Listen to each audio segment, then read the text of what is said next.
সবুজ রাজায় মারা হয়েছে বা মৃত্যু হয়েছে, হ্যাঁ আমরা এটা বুঝতামই পারি নাই।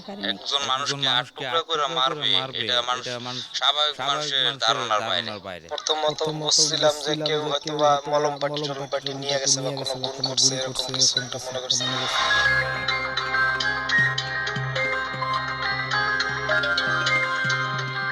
মোসাম্মদ জান্নাত, বাড়ি চাঁদপুরে। স্বামীর চাকরির সুবাদে দীর্ঘদিন ধরে গাজীপুরের কালীগঞ্জে বসবাস। সবুজ বার্নার্ড নিখোঁজের ২ দিন পর বোনের বাসা থেকে বাড়ি ফিরছিলেন এই গৃহবধূ। সবুজ যে গার্মেন্টসে চাকরি করতেন, তার পাশের একটি বাঁশঝাড়ে সেদিন শরীর থেকে বিচ্ছিন্ন ২টি হাতের টুকরো দেখতে পান এই নারী। আর পথে দেখি এই জায়গায় একটা মানে কি হাতের মতো নাকি একটা পয়রা রয়েছে, পরে পরার পরে ভালো করে দেখছি যে এটা কি, পরে দেখছি